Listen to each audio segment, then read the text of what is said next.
Hey guys, what is up? It's me, Jakki M.A. Grenier. I am back in the habit, back in the game.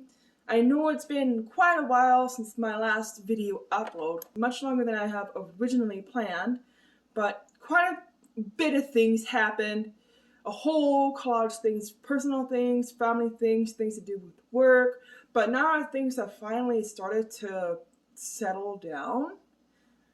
I am really hoping that things that will actually start to get a run on, because I do have read quite a few books since my last video upload, which was for the Get Covers website. I have decided, now that I've been gone for quite a bit, that I do think that this channel is going to be more so exclusively book reviews and myself reading short stories by short story authors.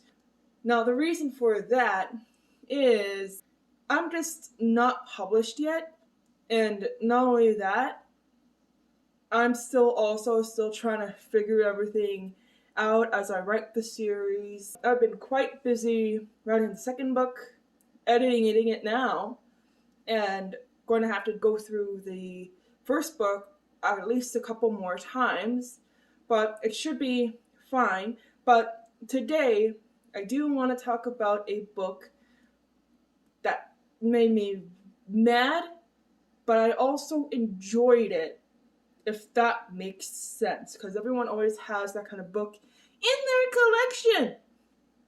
So the book I'm going to be talking about is The Poet. It was alright to read, it was good. I have notes right here that I will be looking at, so if I'm looking over here, that is why. So now, slight adjustments, and here we go. This book did help me get into the mind of a serial killer. The Poet is a mystery novel about a detective who investigates a series of murders of people who disrespect poetry.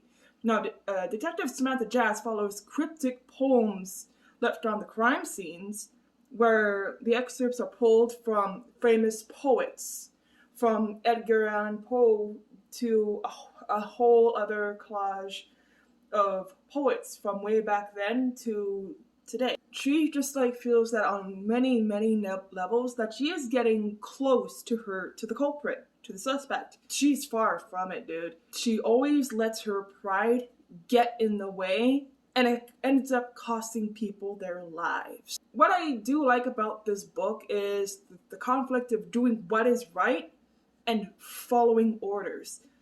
But it also makes Samantha more flawed, to the point of that you almost want to hate the book at the same time. Without spoiling anything, or everything, just following her gut gets someone killed. Granted, the character was already a disgusting creep, but they weren't the guilty party. They weren't the one who was doing the deeds. But another thing that I do love about the book is I did get to see inside the mind of a serial killer. There weren't a lot of chapters in this that was on the side of the serial killer per se, but when they were there, all it did was give you the creeps, and all it did was make you wonder just exactly how sick that person really is. That's what I found really cool. And I also like the fact that it was pretty vague when it was on the side of the POV's serial killer. I like that fact that it was significantly vague, and all the way up until the tail end of the book. But that's also where it was driving me nuts, because it's a double-edged sword. It was so vague, the hint and clues were so vague that it didn't foreshadow anything at all. In fact, there was no sign that the guilty party did it at all. I did go back and reread it, and just to check to see if there was something that I did miss. There's probably still something I missed, but I don't know. But from what I've noticed, there's just simply nothing. No hints on who it was, no key pieces of evidence. Samantha really was only following her gut. Granted, yeah, there is one key piece of evidence. Samantha knew who it was right away, probably because she's just that dang good a detective, but we still didn't know. You, as the reader, didn't know. We missed whatever foreshadowing there was. We missed it if there was foreshadowing at all. As soon as the brand new character was introduced in like the last third chapter of the book, when they were only mentioned once and only once early on in the book, in like the first act and such, that I predicted that it was them, and lordy behold, it was. I was irked, I was annoyed, and I was angry. There was nothing in the book that said it was them, other than like the one key piece of evidence in the last few chapters of the book.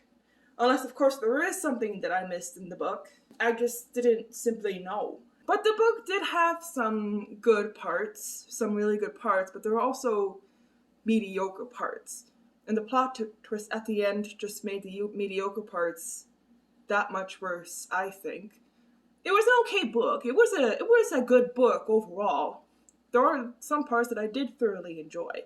The character herself is a brilliant detective, and her FBI friend, who is a boyfriend, and her partner, detective partner, they were really cool. I liked her partner. He was funny. He was witty.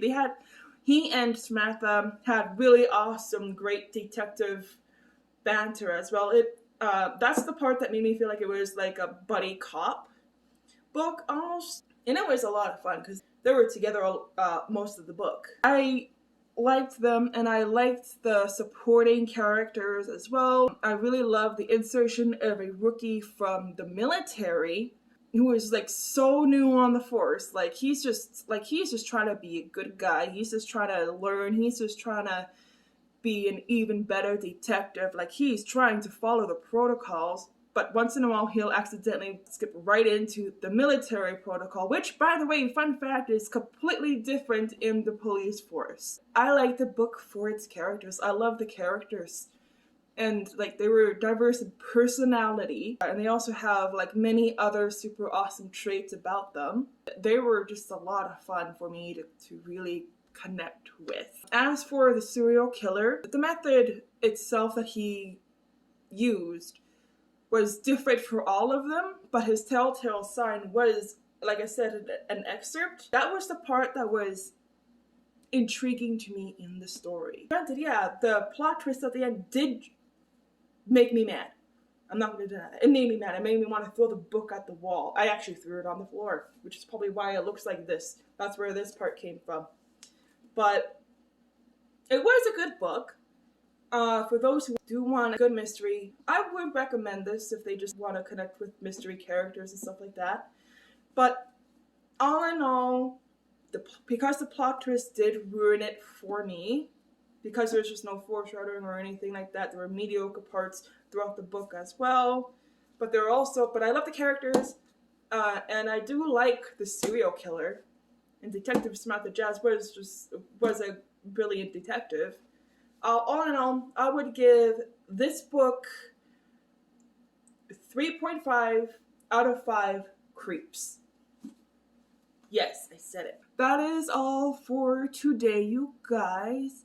If you like this kind of content, hit the like button and subscribe to my channel. And I swear I'll be uploading videos every single Tuesday, and any extra bonus content will be on Thursday, because like I said, I will be reading short stories and doing book reviews. I'll probably end up like throw out the occasional writing tip here and there, but I do like giving strong opinions on books, just cuz. Okay, well, have a good one, guys, and later, bye!